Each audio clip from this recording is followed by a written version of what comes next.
안녕하십니까, 책돌입니다. 오늘 소개해드릴 책은 장수유전자 생존 전략입니다. 출판사는 전나무숲, 저자는 스보타 가지오입니다. 저자 소개를 간단하게 하겠습니다. 스보타 가지오, 1955년 도쿄에서 태어났다. 1980년에 게이오 기주쿠 대학 의학부를 졸업하고 일본과 미국에서 의사 면허를 취득했다. 1985년부터 미국 하버드 대학에서 유학하여 2년 뒤에 각막 전이미 과정을 수료했다. 2001년에는 몇몇 뜻있는 의사와 함께 일본 항노화 학회를 설립했다. 그러면은 바로 본문을 보도록 하겠습니다. 1987년에 미국 위스콘신 대학 연구팀은 붉은 털 원숭이를 두 그룹으로 나누어서 한 그룹에는 일반적인 먹이를 주고 다른 한 그룹에는 비타민 등의 영양소를 그대로 둔 채 열량만 30% 줄인 먹이를 주기 시작했다. 연구팀은 붉은 털 원숭이가 나이 들어 노화 현상이 뚜렷해진 2009년의 두 그룹의 건강 상태 등을 비교 관찰한 결과 두 그룹은 한눈에 봐도 차이가 뚜렷했다. 약 20년 동안 일반 먹이를 먹어온 원숭이는 털이 하얗게 새고 얼굴에는 주름이 깊게 팬 것이 누가 봐도 늙은 원숭이의 모습이었다. 그에 비해서 저열량 먹이를 먹어온 원숭이는 털에 윤기가 나고 흰털이나 주름도 없어 한참이나 젊어 보였다. 가렌티 박사는 효모를 이용해 실험을 하던 중에 시루트윈이라는 유전자가 효모의 수명에 관여한다는 사실을 알게 되었다. 시루트윈의 뜻은 유전자의 작용을 잠잠하게 만드는 유전자군이라는 뜻이다. 염색체는 DNA와 히스톤이라는 단백질로 구성된다. 히스톤 단백질은 유전 정보를 담고 있는 DNA를 실처럼 칭칭 감아 유전자의 중요한 정보를 보호한다. 히스톤이 촘촘히 색에 감긴 부분 유전자는 잠잠한 상태로 있다. 반대로 히스톤에서 풀려 느슨해진 부분의 유전자는 활발하게 기능을 한다. 유전자의 스위치가 작동 상태가 되는 것이다. 이것이 바로 유전자의 발현이다. 나이가 들면 이따금 인체에 불필요한 유전자가 발현되어 암으로 이어지기도 한다. 이러한 현상도 DNA와 히스톤의 결합 방식이 변해서 발암 유전자가 발현되거나 암 억제 유전자가 기능하지 못하게 돼서 일어나는 것으로 추측하고 있다. 시루트윈 유전자는 히스톤 단백질의 작용에 관여한다. 시루트윈 유전자는 활성화될 경우 수명이 늘어나는 그야말로 장수 유전자이다. 시루트윈 유전자는 섭취 열량을 제한하면 발현되는 장수 유전자다. 실험을 통해 그 원리를 자세히 알아보자. 가렌티 박사팀은 열량 제한이 시루트윈 유전자의 발현에 어떤 영향을 미치는지 조사했다. 효모를 두 그룹으로 나누고 한쪽에만 먹이의 양을 줄여 섭취 열량을 75%까지 제한했다. 그 결과 열량을 적게 섭취한 그룹이 더 오래 살았다. 결과를 분석해보니 열량을 적게 섭취한 그룹은 그렇지 않은 그룹에 비해서 NAD라는 조효소의 양이 훨씬 더 많았다. NAD란 이름은 길지만 간단히 말해 세포의 에너지 대사 과정에서 중요한 역할을 하는 조효소이다. NAD는 탄수화물, 지방, 단백질의 분해 반응에 작용한다. 섭취 열량을 제한하면 미토콘드리아 내에서 NAD의 양이 많이 생성되고 이로 인해 시루트윈 유전자 활동이 증가한다.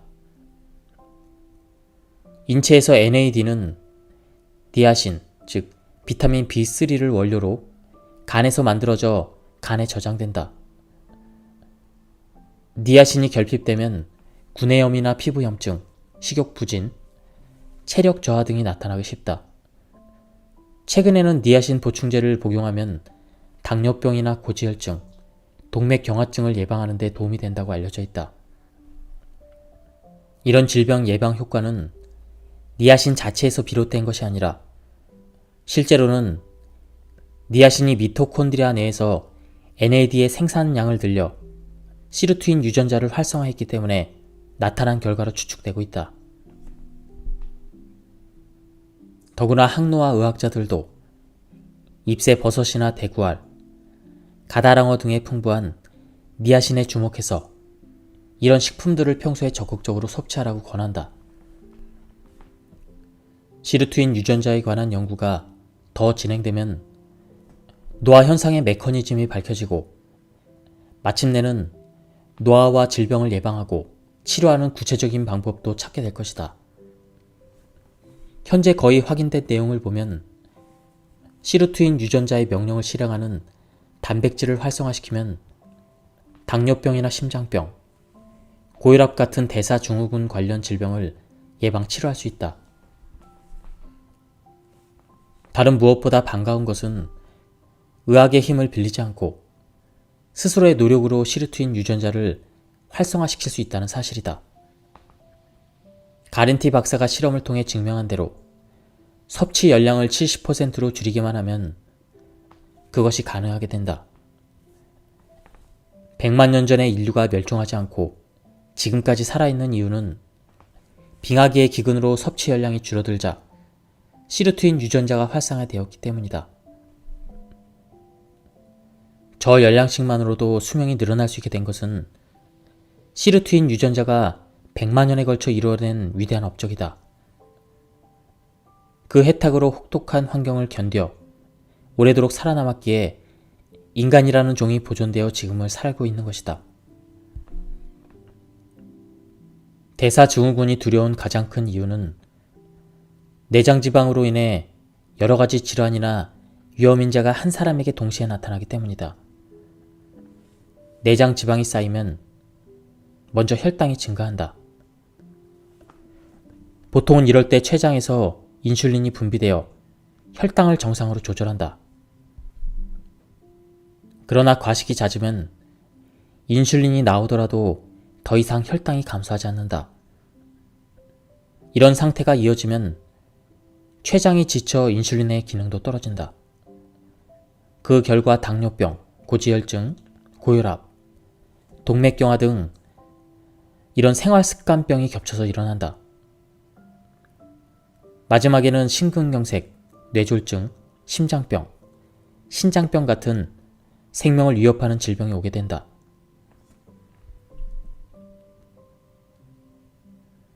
이 같은 연쇄 반응을 대사증후군 도미노라고 불렀다. 대사증후군과 관련된 현상에서 여러 가지 이름을 붙였는데 대사증후군 노화도 그 중 하나이다. 시루트인 유전자의 작용에서 알 수 있듯 저혈량식을 하면 대사증후군 도미노와 정반대의 흐름이 생겨 수명이 늘어난다. 이런 점에서 대사증후군은 노화증후군인 셈이다. 일단 대사증후군 도미노가 시작되면 생활습관병과 함께 대사증후군 노화까지 진행되기 때문에 중간에 멈추기가 어렵다. 건강하게 오래 살려면 아예 처음부터 내장지방이 쌓이지 않게 해야 한다는 뜻이다. 일본 오사카 대학의 마스자와 유지 교수 연구팀은 1996년에 아디포넥틴이 혈관 손상을 신속하게 복구한다는 사실을 발견했다. 또 아디포넥틴의 혈중 농도가 낮을수록 심근경색증 같은 관상동맥 질환으로 인한 사망률이 높다는 조사 결과도 발표했다. 그는 쥐를 이용한 실험에서 아디포넥틴이 인슐린 저항성을 개선하고 지방의 연소를 촉진시킨다는 것을 알아냈다. 가도와키 교수의 연구팀은 마침내 아디포넥틴의 분비를 늘릴 수 있는 구체적인 방법을 찾아냈다. 기본은 유산소 운동이다. 석 달 정도 워킹을 하면 효과를 실감할 수 있다고 한다. 운동으로 허리 둘레가 줄었다면 아디포넥틴이 늘었다는 증거이다. 아디포넥틴은 지방세포의 크기가 작을수록 많이 분비된다. 다시 말해 살이 찌면 지방세포가 커지므로 아디포넥틴의 분비량이 줄어든다. 대두에 함유된 아르기닌이나 제첩의 알라닌, 녹차의 카테킨 등도 아디포넥틴의 분비를 늘리는 데 도움이 된다. 시르투인 유전자는 노화와 수명에 관련된 반응 경로를 통제하고 조절하는 장수 유전자이다. 저열량식을 하면 시르투인 유전자가 활성화된다는 사실을 안 순간부터 수명 연장은 더 이상 꿈이 아니다. 저열량식을 하면 흔히 다이어트부터 생각한다. 다이어트 방법에도 여러 가지가 있다. 고기나 기름을 전혀 먹지 않거나 사과만 먹는 다이어트도 있다. 이처럼 영양 균형을 고려하지 않는 감량법으로 건강을 해치는 사람이 적지 않다. 시르투인 유전자를 활성화해서 수명을 늘리는 저열량식은 단백질, 탄수화물, 비타민, 미네랄 같은 영양을 고루 섭취하면서 총 열량만 평소의 70% 정도로 줄이는 것이다. 특정 영양소의 섭취를 삼가하거나 무조건 덜 먹는 체중 감량식이 아니다. 저열량식은 세계 최초로 열량 제한 실험을 했던 맥케이 박사로부터 시르투인 유전자를 발견한 게렌티 교수에 이르기까지 저열량식과 장수 관계를 연구했던 모든 과학자들이 유효성을 인정하는 건강 장수법이다. 미국 존스 호킨 대학에서 1958년부터 장기간 실시하고 있는 대규모 역학조사에 따르면 오래 사는 사람에게는 다음에 3가지 공통점이 있었다. 첫째, 저체온. 둘째, 혈중 인슐린 농도가 낮다. 세 번째, 혈중 DHEA 농도가 높다.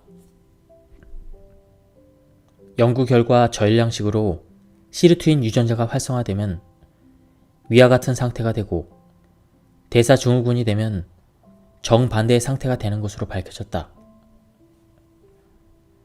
첫 번째의 저체온은 인체가 에너지 소비를 줄이는 절약 모드가 되었을 때 일어나는 현상이다.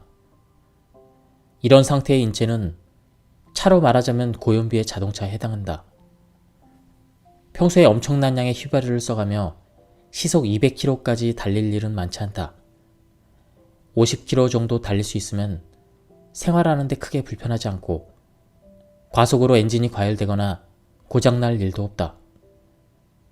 이렇게 인체가 절약 모드로 생활하는 것은 천천히 오래도록 쾌적한 드라이브를 즐기는 것과 비슷하다. 두 번째, 지속적으로 인슐린 농도가 높으면 인슐린 저항성이 생겨서 여러 가지 대사증후군의 원인이 된다. 바꿔 말해서 하루 3끼를 모두 배부르게 먹고 간식까지 꼬박꼬박 챙겨 먹으면 췌장이 인슐린을 아무리 많이 분비해도 감당하지 못한다. 결국 몸은 지치게 되고 인슐린도 제 할 일을 거부하며 말을 안 듣기 시작한다. 이런 점에서 볼 때 건강하게 오래 살려면 체내에서 소량의 인슐린이 효율적으로 가능하는 상태가 가장 바람직하다. 저열량식이 중요한 이유를 여기서도 확인할 수가 있다. 세 번째, DHEA는 호르몬의 일종이다. 남성 호르몬인 테스토스테론과 여성 호르몬인 에스트로겐도 DHEA로 만들어진다. DHEA는 부실피질 호르몬과 마찬가지로 주로 부신에서 생성되는데 이익 때문에 염증을 억제하는 작용을 한다고 알려져 있다. DHEA 농도는 사춘기 전에는 매우 낮다가 사춘기부터 급상승해서 20세 무렵부터 가장 높다. 그 후에 차츰 낮아지다가 중년 이후에 급격히 떨어진다. 그러나 대규모의 연구에서 DHEA 보충제의 효과를 부정하는 결과가 나오자 불로장생을 꿈꾸던 많은 사람들은 실망을 감추지 못했다. 사실 나도 그런 사람 중 한 사람이었다. 요컨대 DHEA는 저열량식 효과를 판단하는 하나의 기준이나 장수의 결과는 될지언정 그것 자체가 장수의 원인은 아닐 것이다. 건강하게 오래도록 인생을 즐기려면 무엇보다 뇌가 젊어야 한다. 치매 유병률은 해마다 증가하고 있다. 일본에서는 80세 이상 노인 10명 중 1명이 치매로 진단을 받았다고 한다. 치매에는 혈관성 치매와 알츠하이머성 치매, 이렇게 두 종류로 나눌 수가 있다. 혈관성 치매는 뇌혈관 질환에 의해서 뇌 조직이 손상을 입어 발생하고, 알츠하이머성 치매는 분류되지 않는 단백질이 뇌에 침착되어 뇌세포에 유해한 영향을 주어 발생한다. 혈관성 치매의 원인은 대사증후군의 원인과 동일하므로 저열량식이 효과적인 예방법이 될 수가 있다. 저열량식을 하면 세포 속을 대청소하는 작용이 일어난다고 하니 알츠하이머병을 일으키는 단백질 쓰레기가 제거될 수도 있을 것이다. 내가 단식을 할 때마다 머리가 맑아지는 느낌이 들었던 이유도 저열량식의 그런 작용 때문이었던 것 같다. 몸속에 독소나 불필요한 것이 쌓여 있으면 쉬이 피로하고 얼굴에 뾰루지 같은 것이 잘 생긴다. 이럴 때는 몸속을 말끔히 청소해야 한다. 운동으로 땀을 흠뻑 흘리거나 식이섬유와 수분을 충분히 섭취해서 배변이 잘 되게 하는 것도 좋은 방법이다. 그런데 이렇게만 하면 세포 속까지 깨끗해지지는 않는다. 저열량식을 하면 자가 소화 작용이 활성화된다. 24시간 동안 물만 먹고 단식을 하면 활성도가 크게 올라 세포 속까지 깨끗이 청소된다. 쥐를 이용한 실험에서도 자가 소화 작용 활성화 인자가 기능하지 못하게 했더니 저열량식을 해도 그다지 효과가 나타나지 않았다. 집안을 매일 쓸고 닦아도 어느새 먼지가 쌓인다. 세포도 마찬가지여서 세포 속까지 청소하려면 한 달에 한 번꼴로 24시간 단식을 하는 것이 바람직하다. 그러면 면역력을 유지하는 데도 도움이 된다고 한다. 한 달에 한 번이 어렵다면 석 달이나 반년에 한 번이라도 괜찮다.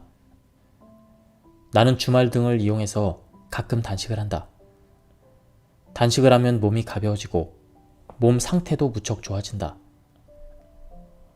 무엇보다 24시간 만에 먹는 밥은 정말 꿀맛이다. 앞에서 설명했듯이 핵 DNA는 히스톤 단백질이 DNA를 감싸서 유전자의 발현을 조절하거나 세포의 손상을 복구해준다. 그러나 미토콘드리아 DNA는 히스톤 단백질이 없어서 그대로 노출되어 있다. 게다가 미토콘드리아 DNA는 미토콘드리아, 즉 엔진 안에 있기 때문에 에너지를 만들 때 발생하는 활성산소의 해를 직접 받아 손상되기 쉽다. 부상을 입은 미토콘드리아 DNA에 있는 설계도에는 자연히 오류가 늘어난다. 이런 상태로는 미토콘드리아를 새로 만들기도 곤란하다. 오류투성이 설계도로 만들어진 불량 엔진 미토콘드리아는 더 많은 활성산소를 뱉어낸다. 미토콘드리아는 근육세포에 특히 많은데 나이가 들수록 근육이 약해지고 쉬이 필요한 이유도 바로 불량 미토콘드리아가 배출하는 다량의 활성산소 때문이라고 한다. 이처럼 미토콘드리아가 정상적으로 기능하지 못하면 그 여파는 세포 전체로 퍼진다. 세포질과 해포막, 핵 DNA에 이르기까지 차례로 손상된다. 핵 DNA에는 손상을 복구하는 기능이 있지만 그 기능이 감당하지 못할 만큼 손상 속도가 빠를 경우에는 세포 분열로 생긴 새로운 세포에까지 악영향이 미친다. 그 결과 비정상적으로 분열하는 암세포가 만들어진다.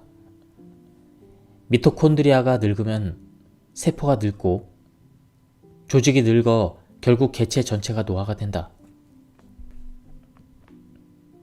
앞에서 말했듯이 미토콘드리아를 엔진에 비유하면 ATP는 마력에 해당한다. 그런데 ATP의 에너지는 채 1분도 버티지 못할 만큼 지속력이 부족하다.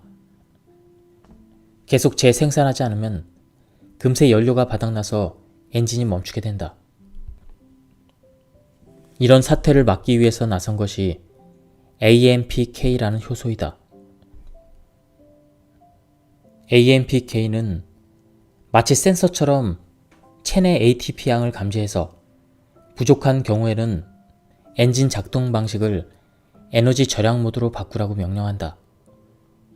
AMPK는 ATP의 양을 충분할 때는 그런데 AMPK를 인위적으로 활성화할 수 있는 방법이 있을까? AMPK는 ATP의 양이 부족할 때 활성화된다. 따라서 조깅 같은 유산소 운동으로 ATP를 많이 소비해서 강제적으로 ATP 결핍 상태를 만드는 방법이 가장 효과적이다. 이때 몇 가지 요령이 필요하다. 유산소 운동을 20분에서 30분 정도 지속하면 그때부터 지방이 본격적으로 연소된다. 따라서 워킹 같은 유산소 운동은 30분 이상 하는 것이 좋다. 그런데 지방이 점점 더 많이 연소되어 에너지로 쓰이면 ATP 결핍 상태가 해소되기 때문에 그에 비례해서 AMPK의 활성도가 차츰 떨어진다. 이를 막으려면 유산소 운동 사이사이에 근육 트레이닝 같은 무산소 운동을 하는 것이 좋다. 무산소 운동에는 산소의 이용 없이 근육 조직에 들어있던 에너지를 사용하므로 체내 ATP 양은 충분한 상태로 유지된다. 이럴 때는 AMPK가 기능하지 않는다. AMPK는 ATP의 양이 부족할 때 활성화되기 때문이다. 따라서 ATP가 충분한 상태, 그때 ATP가 부족한 상태로 만들면 AMPK를 다시 활성화시킬 수가 있다. AMPK가 활성화되면 지방이 더 많이 연소되고 근육 세포에 있는 미토콘드리아 수가 늘어난다. 유산소 운동 사이에 무산소 운동을 해서 AMPK의 활성도를 조절하는 이 운동법은 아무리 오래 걸어도 도무지 살이 빠지지 않는다고 생각하는 사람들에게 특히 효과적이다. 아디포넥틴에는 AMPK를 활성화하는 기능이 있다. 그래서 저열량식을 하면 내장 지방이 감소되고 아디포넥틴이 증가되고 AMPK가 활성화되고 미토콘드리아가 증가되고 내장 지방이 감소하는 선순환이 일어난다. 미토콘드리아는 당뇨병과도 관련이 있다. 당뇨병의 원인을 분자 수준에서 찾을 때 가장 많이 나타나는 것이 미토콘드리아 DNA의 변이이다. 미국 예일 대학의 리처드 리튼 박사 연구팀은 대사 증후군이 많은 가게를 조사해서 미토콘드리아 DNA에 변이가 일어난 것을 발견했다. 동물의 수명은 개체 크기에 비례한다고 알려져 있다. 그런데 조류는 몸집에 비해서 수명이 긴 편이다. 그 이유는 조류의 세포에 다른 동물보다 ATP 생산력이 높은 크고 질 좋은 미토콘드리아가 많기 때문이다. 질 나쁜 미토콘드리아를 가진 세포는 작은 엔진으로 엄청난 소음과 배기가스를 뿜어내며 달리는 자동차와 같다.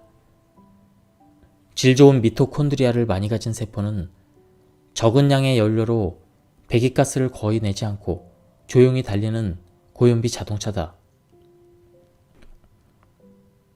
체내에서 발생하는 활성산소의 90% 이상이 미토콘드리아에서 나온다. 이것은 저열량식과 운동으로 질 좋은 미토콘드리아를 많이 만들어야 하는 또 다른 이유이다. 철이 산화되어 녹이 쓰는 것처럼 우리 몸도 활성산소로 인해 녹이 쓴다. 그래도 치명적인 손상을 입지 않는 이유는 활성산소를 억제하거나 산화된 손상을 제어하는 항산화 네트워크 덕분이다. SOD 같은 항산화 효소는 활성산소를 무찌르는 군사 역할을 한다. 그러나 아무리 전투 기술이 뛰어나도 홀로 싸우면 불리하다.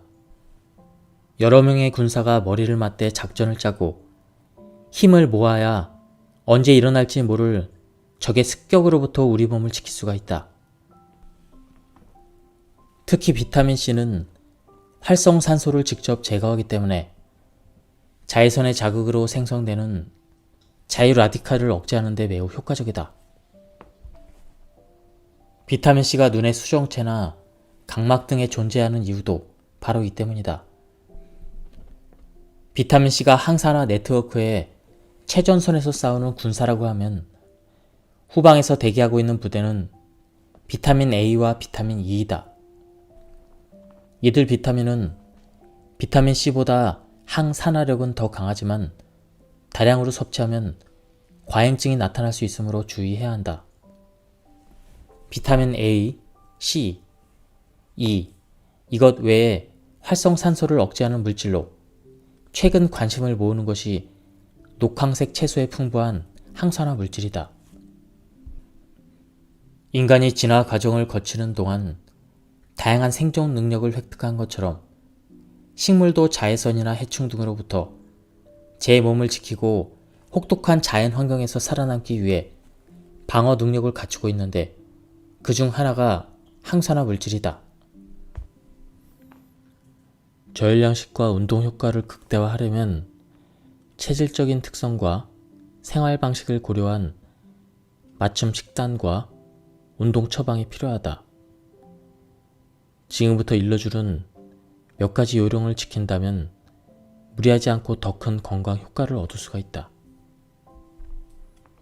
앞에서도 말했지만 섭취한 탄수화물이 충분히 에너지로 바뀌지 못해 혈당치가 쉽게 오르는 사람이 많이 있다. 이런 체질적인 약점을 극복하려면 무엇보다 식품 선택에 주의해야 한다. 앞에서 언급했던 저인슐린 다이어트는 당지수가 낮은 식품 위주로 식사로 인슐린 분비를 조절해서 체중을 줄이는 방법이다.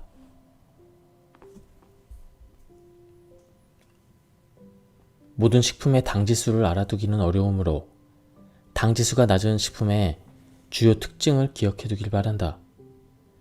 예를 들어 백미보다는 현미, 우동보다는 메밀국수처럼 도정을 덜한 곡류로 만든 것이나 색이 진하고 껍질이나 섬유질이 많은 것은 당지수가 낮다.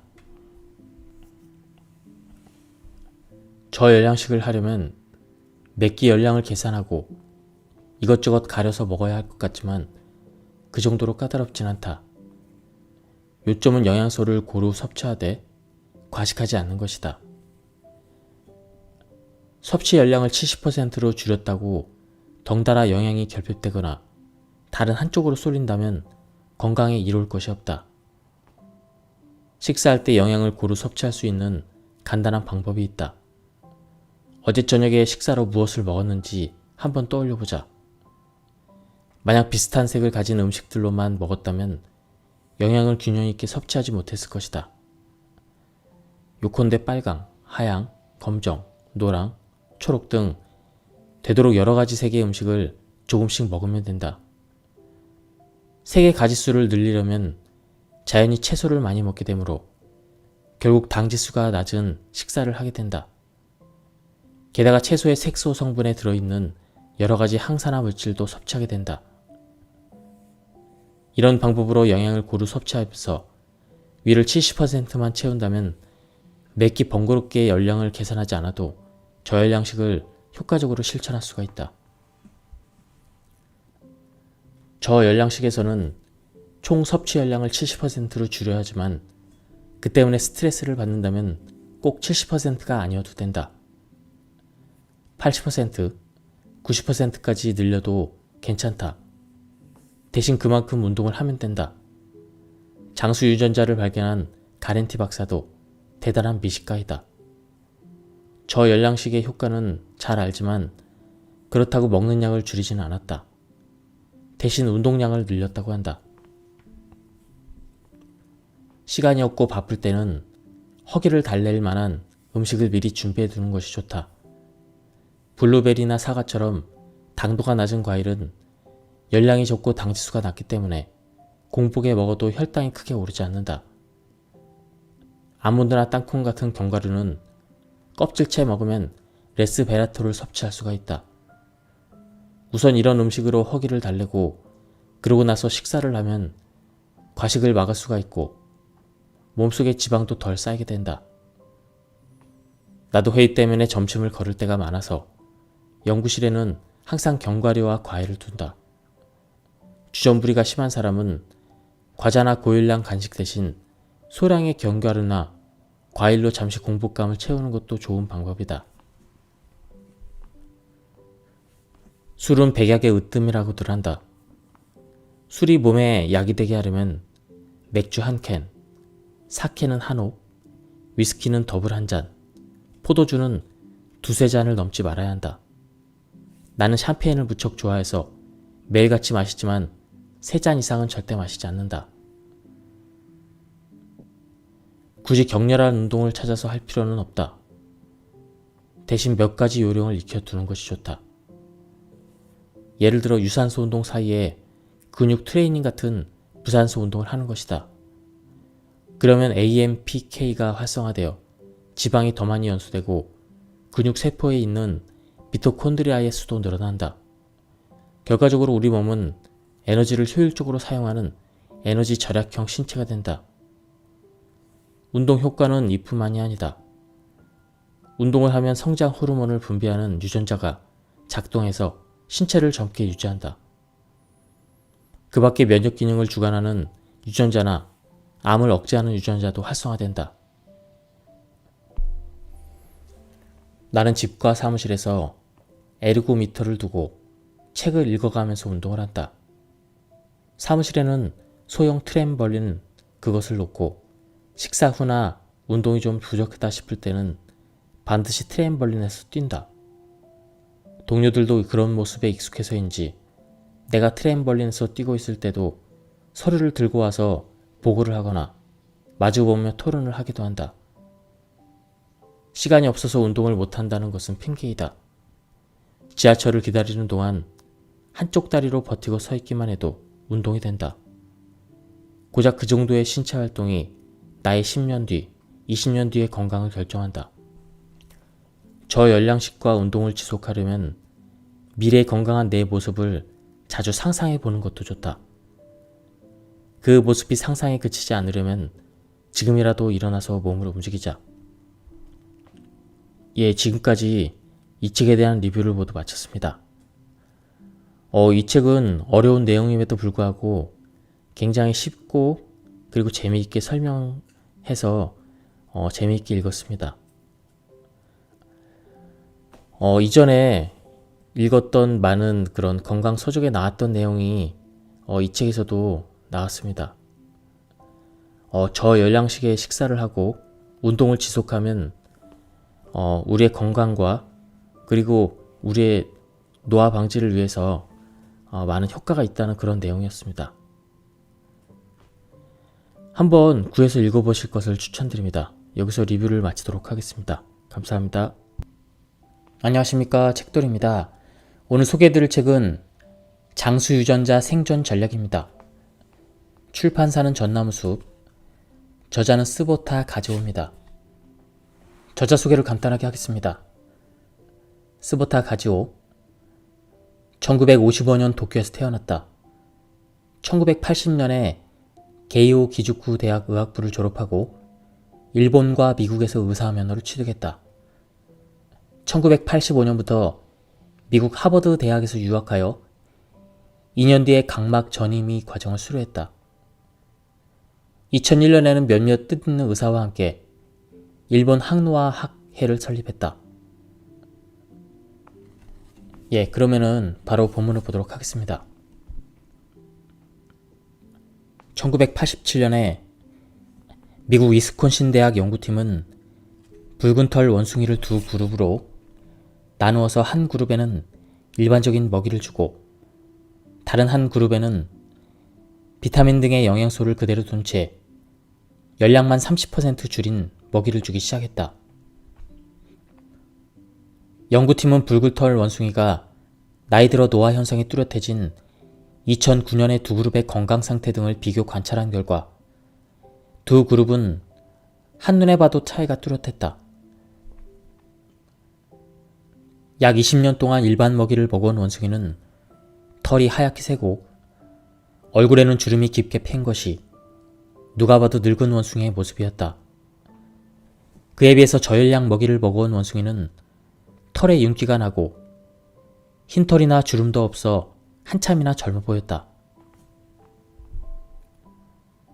가렌티 박사는 효모를 이용해 실험을 하던 중에 시루트윈이라는 유전자가 효모의 수명에 관여한다는 사실을 알게 되었다.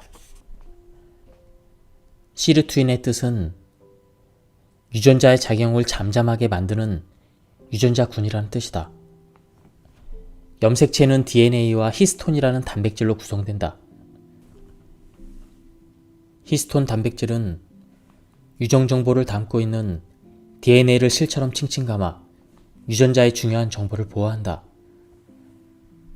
히스톤이 촘촘히 색에 감긴 부분 유전자는 잠잠한 상태로 있다.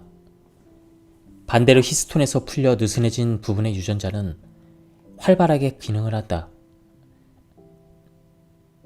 유전자의 스위치가 작동 상태가 되는 것이다. 이것이 바로 유전자의 발현이다.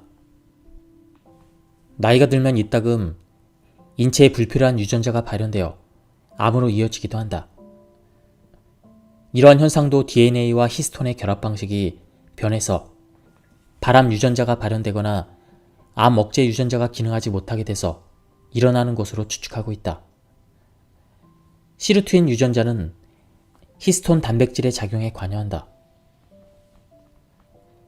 시루트윈 유전자는 활성화될 경우 수명이 늘어나는 그야말로 장수 유전자이다. 시루트윈 유전자는 섭취 열량을 제한하면 발현되는 장수 유전자다. 실험을 통해 그 원리를 자세히 알아보자. 가렌티 박사팀은 열량 제한이 시루트윈 유전자의 발현에 어떤 영향을 미치는지 조사했다. 효모를 두 그룹으로 나누고 한쪽에만 먹이의 양을 줄여 섭취 열량을 75%까지 제한했다. 그 결과 열량을 적게 섭취한 그룹이 더 오래 살았다. 결과를 분석해보니 열량을 적게 섭취한 그룹은 그렇지 않은 그룹에 비해서 NAD라는 주요소의 양이 훨씬 더 많았다. NAD란 이름은 길지만 간단히 말해 세포의 에너지 대사 과정에서 중요한 역할을 하는 조효소이다.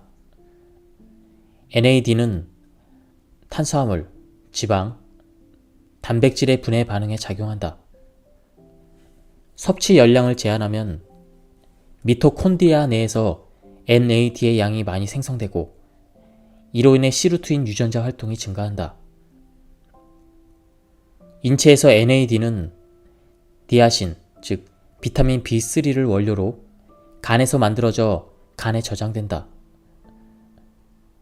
니아신이 결핍되면 구내염이나 피부염증, 식욕부진, 체력 저하 등이 나타나기 쉽다. 최근에는 니아신 보충제를 복용하면 당뇨병이나 고지혈증, 동맥경화증을 예방하는 데 도움이 된다고 알려져 있다. 이런 질병 예방 효과는 니아신 자체에서 비롯된 것이 아니라 실제로는 니아신이 미토콘드리아 내에서 NAD의 생산량을 늘려 시루트윈 유전자를 활성화했기 때문에 나타난 결과로 추측되고 있다. 더구나 항노화 의학자들도 잎새 버섯이나 대구알, 가다랑어 등에 풍부한 니아신에 주목해서 이런 식품들을 평소에 적극적으로 섭취하라고 권한다. 시루트윈 유전자에 관한 연구가 더 진행되면 노화 현상의 메커니즘이 밝혀지고 마침내는 노화와 질병을 예방하고 치료하는 구체적인 방법도 찾게 될 것이다. 현재 거의 확인된 내용을 보면 시루트윈 유전자의 명령을 실행하는 단백질을 활성화시키면 당뇨병이나 심장병, 고혈압 같은 대사증후군 관련 질병을 예방 치료할 수 있다. 다른 무엇보다 반가운 것은 의학의 힘을 빌리지 않고 스스로의 노력으로 시르투인 유전자를 활성화시킬 수 있다는 사실이다. 가렌티 박사가 실험을 통해 증명한 대로 섭취 열량을 70%로 줄이기만 하면 그것이 가능하게 된다. 100만 년 전에 인류가 멸종하지 않고 지금까지 살아있는 이유는 빙하기의 기근으로 섭취 열량이 줄어들자 시르투인 유전자가 활성화되었기 때문이다. 저 열량씩만으로도 수명이 늘어날 수 있게 된 것은 시르투인 유전자가 100만 년에 걸쳐 이루어낸 위대한 업적이다. 그 해탁으로 혹독한 환경을 견뎌 오래도록 살아남았기에 인간이라는 종이 보존되어 지금을 살고 있는 것이다. 대사증후군이 두려운 가장 큰 이유는 내장지방으로 인해 여러 가지 질환이나 위험인자가 한 사람에게 동시에 나타나기 때문이다. 내장지방이 쌓이면 먼저 혈당이 증가한다. 보통은 이럴 때 췌장에서 인슐린이 분비되어 혈당을 정상으로 조절한다. 그러나 과식이 잦으면 인슐린이 나오더라도 더 이상 혈당이 감소하지 않는다. 이런 상태가 이어지면 췌장이 지쳐 인슐린의 기능도 떨어진다.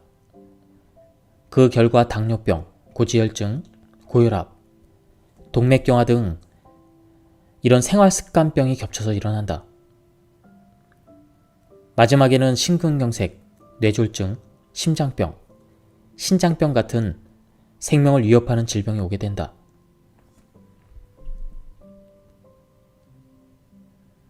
이 같은 연쇄 반응을 대사증후군 도미노라고 불렀다. 대사증후군과 관련된 현상에서 여러 가지 이름을 붙였는데 대사증후군 노화도 그 중 하나이다. 시르투인 유전자의 작용에서 알 수 있듯 저혈량식을 하면 대사증후군 도미노와 정반대의 흐름이 생겨 수명이 늘어난다. 이런 점에서 대사증후군은 노화증후군인 셈이다. 일단 대사증후군 도미노가 시작되면 생활습관병과 함께 대사증후군 노화까지 진행되기 때문에 중간에 멈추기가 어렵다.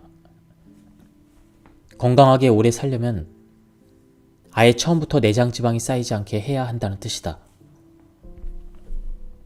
일본 오사카 대학의 마스자와 유지 교수 연구팀은 1996년에 아디포넥틴이 혈관 손상을 신속하게 복구한다는 사실을 발견했다.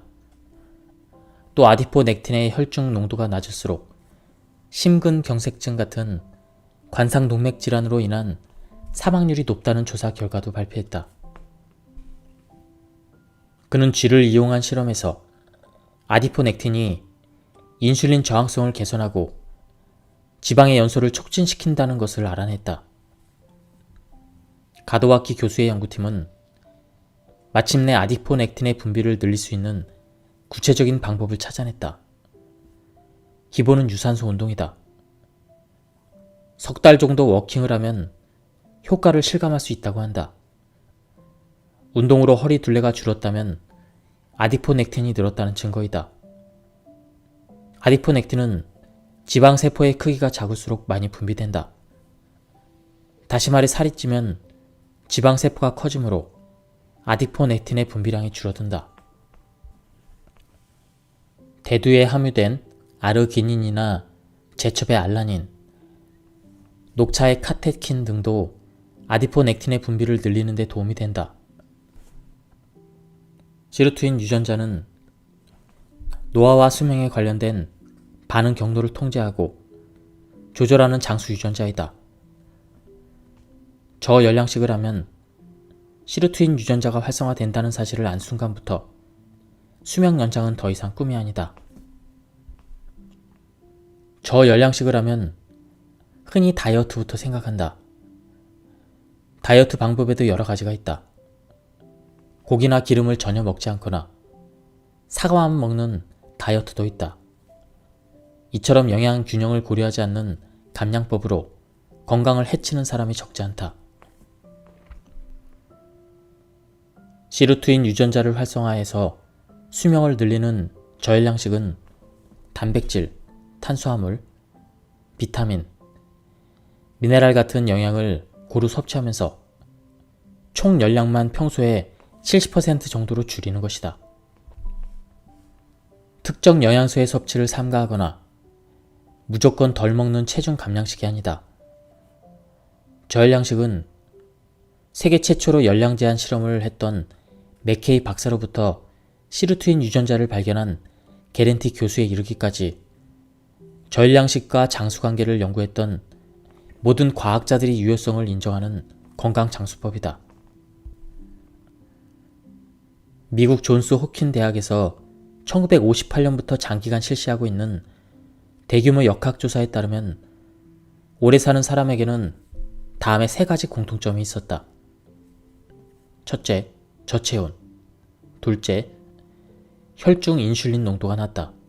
세 번째, 혈중 DHEA 농도가 높다. 연구 결과 저열량식으로 시루트인 유전자가 활성화되면 위와 같은 상태가 되고 대사증후군이 되면 정반대의 상태가 되는 것으로 밝혀졌다. 첫 번째의 저체온은 인체가 에너지 소비를 줄이는 절약 모드가 되었을 때 일어나는 현상이다. 이런 상태의 인체는 차로 말하자면 고연비의 자동차에 해당한다. 평소에 엄청난 양의 휘발유를 써가며 시속 200km까지 달릴 일은 많지 않다. 50km 정도 달릴 수 있으면 생활하는 데 크게 불편하지 않고 과속으로 엔진이 과열되거나 고장날 일도 없다. 이렇게 인체가 절약 모드로 생활하는 것은 천천히 오래도록 쾌적한 드라이브를 즐기는 것과 비슷하다. 두 번째, 지속적으로 인슐린 농도가 높으면 인슐린 저항성이 생겨서 여러 가지 대사증후군의 원인이 된다. 바꿔 말해서 하루 3끼를 모두 배부르게 먹고 간식까지 꼬박꼬박 챙겨 먹으면 췌장이 인슐린을 아무리 많이 분비해도 감당하지 못한다. 결국 몸은 지치게 되고 인슐린도 제 할 일을 거부하며 말을 안 듣기 시작한다. 이런 점에서 볼 때 건강하게 오래 살려면 체내에서 소량의 인슐린이 효율적으로 가능하는 상태가 가장 바람직하다. 저열량식이 중요한 이유를 여기서도 확인할 수가 있다. 세 번째, DHEA는 호르몬의 일종이다. 남성 호르몬인 테스토스테론과 여성 호르몬인 에스트로겐도 DHEA로 만들어진다. DHEA는 부실 피질 호르몬과 마찬가지로 주로 부신에서 생성되는데 이익 때문에 염증을 억제하는 작용을 한다고 알려져 있다. DHEA 농도는 사춘기 전에는 매우 낮다가 사춘기부터 급상승해서 20세 무렵부터 가장 높다. 그 후에 차츰 낮아지다가 중년 이후에 급격히 떨어진다. 그러나 대규모의 연구에서 DHEA 보충제의 효과를 부정하는 결과가 나오자 불로장생을 꿈꾸던 많은 사람들은 실망을 감추지 못했다. 사실 나도 그런 사람 중 한 사람이었다. 요컨대 DHEA는 저열량식 효과를 판단하는 하나의 기준이나 장수의 결과는 될지언정 그것 자체가 장수의 원인은 아닐 것이다. 건강하게 오래도록 인생을 즐기려면 무엇보다 뇌가 젊어야 한다. 치매 유병률은 해마다 증가하고 있다. 일본에서는 80세 이상 노인 10명 중 1명이 치매로 진단을 받았다고 한다. 치매에는 혈관성 치매와 알츠하이머성 치매, 이렇게 두 종류로 나눌 수가 있다. 혈관성 치매는 뇌혈관 질환에 의해서 뇌 조직이 손상을 입어 발생하고, 알츠하이머성 치매는 분류되지 않는 단백질이 뇌에 침착되어 뇌세포에 유해한 영향을 주어 발생한다. 혈관성 치매의 원인은 대사증후군의 원인과 동일하므로 저열량식이 효과적인 예방법이 될 수가 있다. 저열량식을 하면 세포 속을 대청소하는 작용이 일어난다고 하니 알츠하이머병을 일으키는 단백질 쓰레기가 제거될 수도 있을 것이다. 내가 단식을 할 때마다 머리가 맑아지는 느낌이 들었던 이유도 저열량식의 그런 작용 때문이었던 것 같다. 몸속에 독소나 불필요한 것이 쌓여 있으면 쉬이 피로하고 얼굴에 뾰루지 같은 것이 잘 생긴다. 이럴 때는 몸속을 말끔히 청소해야 한다. 운동으로 땀을 흠뻑 흘리거나 식이섬유와 수분을 충분히 섭취해서 배변이 잘 되게 하는 것도 좋은 방법이다. 그런데 이렇게만 하면 세포 속까지 깨끗해지지는 않는다. 저열량식을 하면 자가 소화 작용이 활성화된다. 24시간 동안 물만 먹고 단식을 하면 활성도가 크게 올라 세포 속까지 깨끗이 청소된다. 쥐를 이용한 실험에서도 자가 소화 작용 활성화 인자가 기능하지 못하게 했더니 저열량식을 해도 그다지 효과가 나타나지 않았다. 집안을 매일 쓸고 닦아도 어느새 먼지가 쌓인다. 세포도 마찬가지여서 세포 속까지 청소하려면 한 달에 한 번꼴로 24시간 단식을 하는 것이 바람직하다. 그러면 면역력을 유지하는 데도 도움이 된다고 한다. 한 달에 한 번이 어렵다면 석 달이나 반년에 한 번이라도 괜찮다. 나는 주말 등을 이용해서 가끔 단식을 한다. 단식을 하면 몸이 가벼워지고 몸 상태도 무척 좋아진다. 무엇보다 24시간 만에 먹는 밥은 정말 꿀맛이다. 앞에서 설명했듯이 핵 DNA는 히스톤 단백질이 DNA를 감싸서 유전자의 발현을 조절하거나 세포의 손상을 복구해준다. 그러나 미토콘드리아 DNA는 히스톤 단백질이 없어서 그대로 노출되어 있다. 게다가 미토콘드리아 DNA는 미토콘드리아, 즉 엔진 안에 있기 때문에 에너지를 만들 때 발생하는 활성산소의 해를 직접 받아 손상되기 쉽다. 부상을 입은 미토콘드리아 DNA에 있는 설계도에는 자연히 오류가 늘어난다. 이런 상태로는 미토콘드리아를 새로 만들기도 곤란하다. 오류투성이 설계도로 만들어진 불량 엔진 미토콘드리아는 더 많은 활성산소를 뱉어낸다. 미토콘드리아는 근육세포에 특히 많은데 나이가 들수록 근육이 약해지고 쉬이 필요한 이유도 바로 불량 미토콘드리아가 배출하는 다량의 활성산소 때문이라고 한다. 이처럼 미토콘드리아가 정상적으로 기능하지 못하면 그 여파는 세포 전체로 퍼진다. 세포질과 해포막, 핵 DNA에 이르기까지 차례로 손상된다. 핵 DNA에는 손상을 복구하는 기능이 있지만 그 기능이 감당하지 못할 만큼 손상 속도가 빠를 경우에는 세포 분열로 생긴 새로운 세포에까지 악영향이 미친다. 그 결과 비정상적으로 분열하는 암세포가 만들어진다. 미토콘드리아가 늙으면 세포가 늙고 조직이 늙어 결국 개체 전체가 노화가 된다. 앞에서 말했듯이 미토콘드리아를 엔진에 비유하면 ATP는 마력에 해당한다. 그런데 ATP의 에너지는 채 1분도 버티지 못할 만큼 지속력이 부족하다. 계속 재생산하지 않으면 금세 연료가 바닥나서 엔진이 멈추게 된다. 이런 사태를 막기 위해서 나선 것이 AMPK라는 효소이다. AMPK는 마치 센서처럼 체내 ATP 양을 감지해서 부족한 경우에는 엔진 작동 방식을 에너지 절약 모드로 바꾸라고 명령한다. AMPK는 ATP의 양을 충분할 때는 그런데 AMPK를 인위적으로 활성화할 수 있는 방법이 있을까? AMPK는 ATP의 양이 부족할 때 활성화된다. 따라서 조깅 같은 유산소 운동으로 ATP를 많이 소비해서 강제적으로 ATP 결핍 상태를 만드는 방법이 가장 효과적이다. 이때 몇 가지 요령이 필요하다. 유산소 운동을 20분에서 30분 정도 지속하면 그때부터 지방이 본격적으로 연소된다. 따라서 워킹 같은 유산소 운동은 30분 이상 하는 것이 좋다.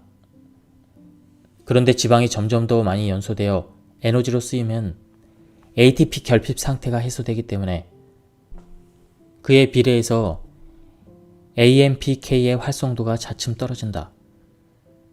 이를 막으려면 유산소 운동 사이사이에 근육 트레이닝 같은 무산소 운동을 하는 것이 좋다. 무산소 운동에는 산소의 이용 없이 근육 조직에 들어있던 에너지를 사용하므로 체내 ATP 양은 충분한 상태로 유지된다. 이럴 때는 AMPK가 기능하지 않는다. AMPK는 ATP의 양이 부족할 때 활성화되기 때문이다. 따라서 ATP가 충분한 상태, 그때 ATP가 부족한 상태로 만들면 AMPK를 다시 활성화시킬 수가 있다. AMPK가 활성화되면 지방이 더 많이 연소되고 근육 세포에 있는 미토콘드리아 수가 늘어난다.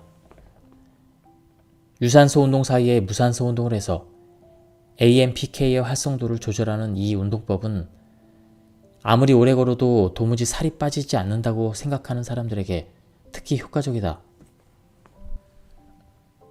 아디포넥틴에는 AMPK를 활성화하는 기능이 있다. 그래서 저열량식을 하면 내장 지방이 감소되고 아디포넥틴이 증가되고 AMPK가 활성화되고 미토콘드리아가 증가되고 내장 지방이 감소하는 선순환이 일어난다. 미토콘드리아는 당뇨병과도 관련이 있다. 당뇨병의 원인을 분자 수준에서 찾을 때 가장 많이 나타나는 것이 미토콘드리아 DNA의 변이이다. 미국 예일 대학의 리처드 리튼 박사 연구팀은 대사 증후군이 많은 가게를 조사해서 미토콘드리아 DNA에 변이가 일어난 것을 발견했다. 동물의 수명은 개체 크기에 비례한다고 알려져 있다. 그런데 조류는 몸집에 비해서 수명이 긴 편이다. 그 이유는 조류의 세포에 다른 동물보다 ATP 생산력이 높은 크고 질 좋은 미토콘드리아가 많기 때문이다. 질 나쁜 미토콘드리아를 가진 세포는 작은 엔진으로 엄청난 소음과 배기가스를 뿜어내며 달리는 자동차와 같다. 질 좋은 미토콘드리아를 많이 가진 세포는 적은 양의 연료로 배기가스를 거의 내지 않고 조용히 달리는 고연비 자동차다. 체내에서 발생하는 활성산소의 90% 이상이 미토콘드리아에서 나온다. 이것은 저열량식과 운동으로 질 좋은 미토콘드리아를 많이 만들어야 하는 또 다른 이유이다. 철이 산화되어 녹이 쓰는 것처럼 우리 몸도 활성산소로 인해 녹이 쓴다. 그래도 치명적인 손상을 입지 않는 이유는 활성산소를 억제하거나 산화된 송생을 제어하는 항산화 네트워크 덕분이다. SOD 같은 항산화 효소는 활성산소를 무찌르는 군사 역할을 한다. 그러나 아무리 전투 기술이 뛰어나도 홀로 싸우면 불리하다. 여러 명의 군사가 머리를 맞대 작전을 짜고 힘을 모아야 언제 일어날지 모를 적의 습격으로부터 우리 몸을 지킬 수가 있다. 특히 비타민C는 활성산소를 직접 제거하기 때문에 자외선의 자극으로 생성되는 자유라디칼을 억제하는 데 매우 효과적이다. 비타민C가 눈의 수정체나 각막 등에 존재하는 이유도 바로 이 때문이다. 비타민C가 항산화 네트워크의 최전선에서 싸우는 군사라고 하면 후방에서 대기하고 있는 부대는 비타민 A와 비타민 E이다. 이들 비타민은 비타민 C보다 항산화력은 더 강하지만 다량으로 섭취하면 과잉증이 나타날 수 있으므로 주의해야 한다. 비타민 A, C, E, 이것 외에 활성산소를 억제하는 물질로 최근 관심을 모으는 것이 녹황색 채소에 풍부한 항산화 물질이다. 인간이 진화 과정을 거치는 동안 다양한 생존 능력을 획득한 것처럼 식물도 자외선이나 해충 등으로부터 제 몸을 지키고 혹독한 자연 환경에서 살아남기 위해 방어 능력을 갖추고 있는데 그 중 하나가 항산화 물질이다. 저열량식과 운동 효과를 극대화하려면 체질적인 특성과 생활 방식을 고려한 맞춤 식단과 운동 처방이 필요하다. 지금부터 일러줄은 몇 가지 요령을 지킨다면 무리하지 않고 더 큰 건강 효과를 얻을 수가 있다. 앞에서도 말했지만 섭취한 탄수화물이 충분히 에너지로 바뀌지 못해 혈당치가 쉽게 오르는 사람이 많이 있다. 이런 체질적인 약점을 극복하려면 무엇보다 식품 선택에 주의해야 한다. 앞에서 언급했던 저인슐린 다이어트는 당지수가 낮은 식품 위주로 식사로 인슐린 분비를 조절해서 체중을 줄이는 방법이다.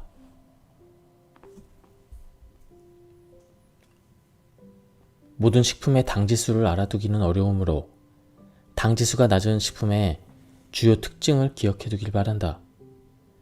예를 들어 백미보다는 현미, 우동보다는 메밀국수처럼 도정을 덜한 곡류로 만든 것이나 색이 진하고 껍질이나 섬유질이 많은 것은 당지수가 낮다.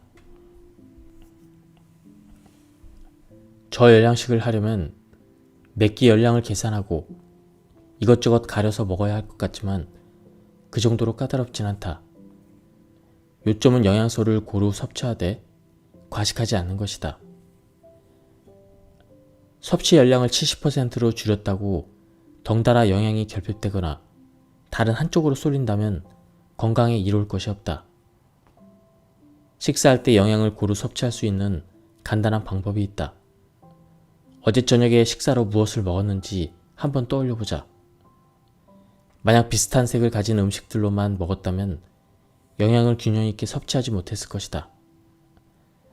요컨대 빨강, 하양, 검정, 노랑, 초록 등 되도록 여러 가지 색의 음식을 조금씩 먹으면 된다.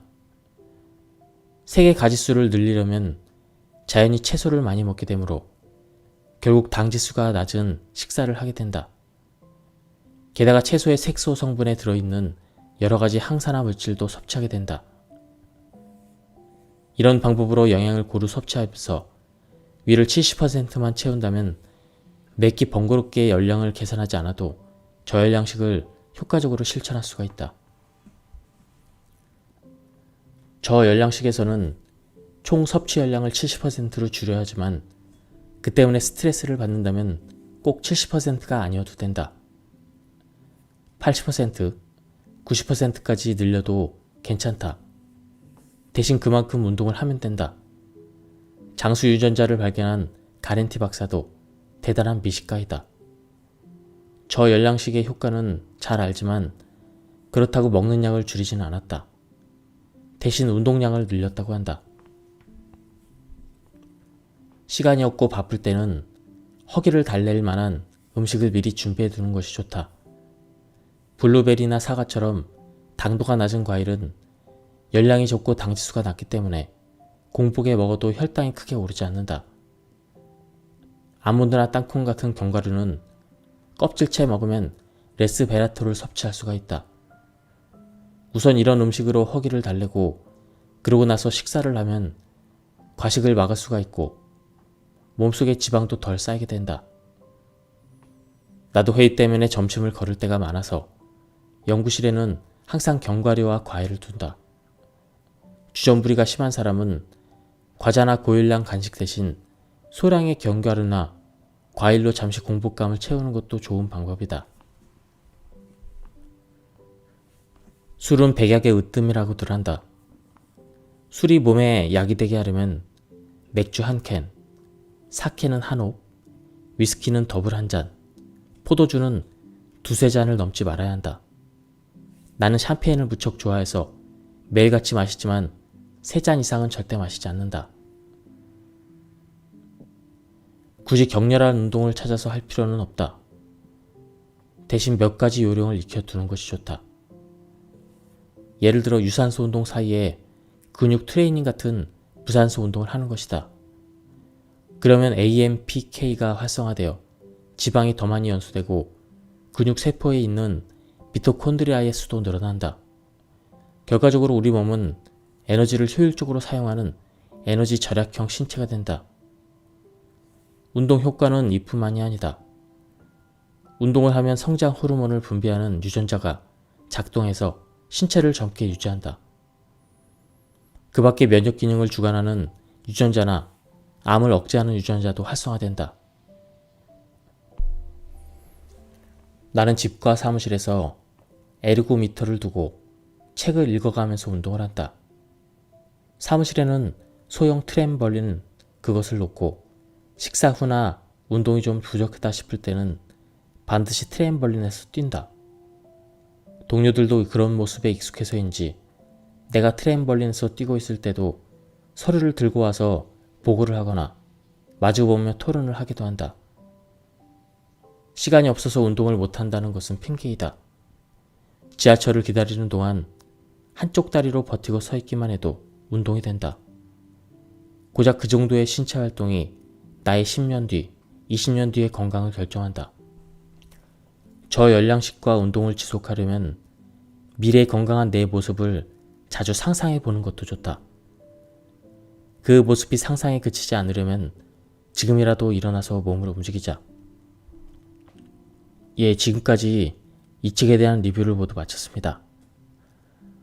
이 책은 어려운 내용임에도 불구하고 굉장히 쉽고 그리고 재미있게 설명해서 재미있게 읽었습니다. 이전에 읽었던 많은 그런 건강 서적에 나왔던 내용이 이 책에서도 나왔습니다.